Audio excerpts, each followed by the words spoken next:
Hello everyone. Today I have one more magical story for you. This story is from Shirley Barber's Magical Fairy Collection, and the story name is The Seventh Unicorn.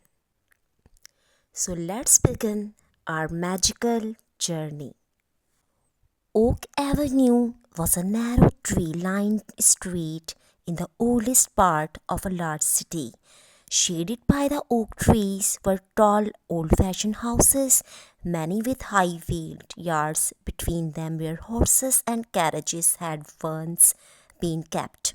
In more recent times, the ground floors of most of the houses had been turned into quaint looking shops. Robert and Rachel often came to stay with their Aunt Zelda, who lived above her gift shop. Many of the shops in Oak Avenue had names that were easy to remember. Aunt Zelda's gift shop was called the Magic Mirror because the first thing you saw right at the entrance was a big mirror in a strangely carved frame. The mirror was so old that the glass was misty and silver speckled. Rachel felt sure it really was a magic mirror. If you gaze into it for a long time, you begin to see a beautiful world in there behind the silver speckles, she said. Robert just laughed, and Aunt Zelda, closing the bed shop door, replied, "You might see it more clearly if you gave the mirror a good polish." So early next morning, when the avenue was quiet and no one was about, the children polished the mirror. Robert was impatient to try out a new giant slide which had been set up in the park at the end of the Oak Avenue. So they had finished cleaning the mirror. He ran off. Rachel was about to follow him when a sudden movement made her glance back at the mirror. Imagine her amazement when she saw a little pearl white horse leap from the mirror in a swirl of stardust and trot swiftly away between the trees. "A unicorn?" she whispered. "I'm sure it was a real live unicorn." Rachel ran to catch up to Robert.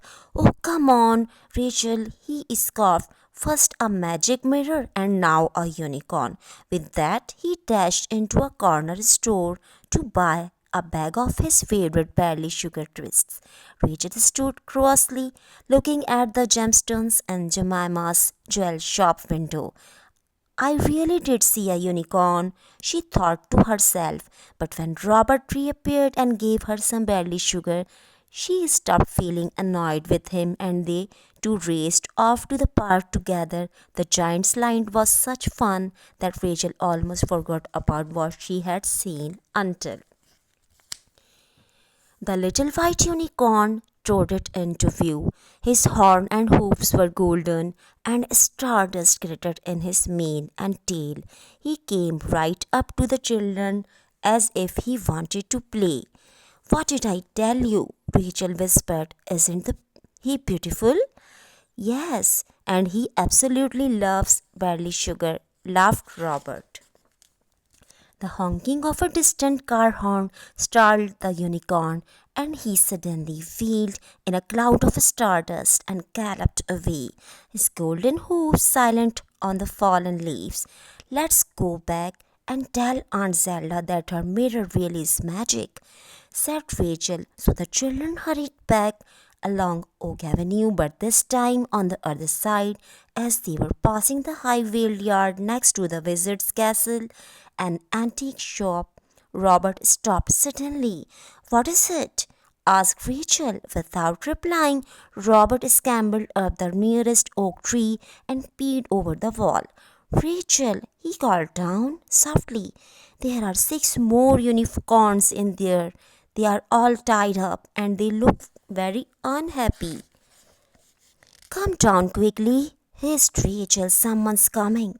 Down led Robert just in time A man had unlocked the shop door and was carrying out a strange assortment of antiques to arrange on the pavement. He wore a wizard's pointed hat with the name of his job on it and a big clock sewn with stars, so that he looked just like a real wizard.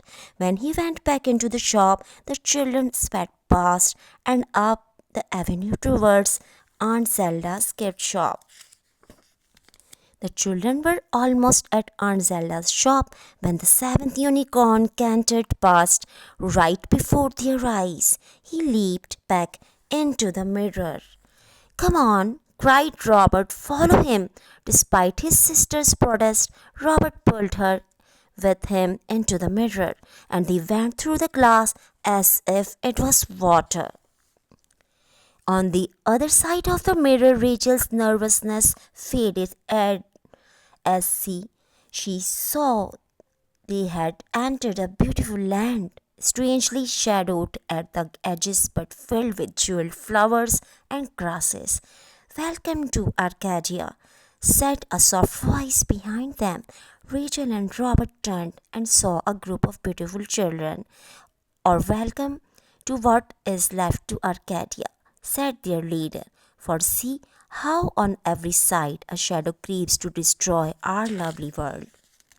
Rachel and Robert looked where the girl pointed. They realized that what they had thought was a shadow was really a creeping fog which withered flowers and trees where it touched them. "An evil wizard discovered the spell to open a door into our world," continued the young Arcadian leader. "Each day he entered through the magic mirror, found a unicorn with a magic halter, and led it away. When he steals our last unicorn, Arcadia will be destroyed. Only the power of 7 unicorns keeps our world whole and well. We sent our 7th unicorn through the mirror to seek out the other 6, but he could not find them." Rachel and Robert looked at each other. They knew where the missing unicorns were. The wizard must have entered the magic mirror while Aunt Zelda was at the back of the shop. The children quickly jumped through the magic mirror into the shop. Excitedly, they told their amazed aunt all that had happened. "We must work out a plan to rescue the other unicorns," she said. "Once she said had recovered from her surprise, we'll have to start very early in the morning before the wizard is out of bed, and we'll need a big bag of barley sugar." Next morning at sunrise, while Aunt Zelda guarded the magic mirror doorway, Rachel and Robert ran down Oak Avenue. Rachel kept a lookout for the wizard, while Robert climbed over the wall to where the unicorns huddled miserably together. He quietly unbolted the big gate and pulled off the magic halters one by one. The 6 unicorns silently trotted out into the street, where Rachel gave them each some barley sugar. Soon the 2 children were running full speed up the avenue with the hungry unicorns following close behind. Aunt Zelda was anxiously waiting outside her gift shop, ready to guide the unicorns back to Arcadia. Rachel leaped through the mirror ahead of unicorns and threw handfuls of barley sugar among the jeweled flowers. The 6 unicorns followed her back into their own world and began to crunch the barley sugar. Next came Robert and Aunt Zelda with cries of joy. The Arcadians came running to hug and pet the unicorns, all 7 together again at last. Then golden light filled the land and the dark shadows were driven away.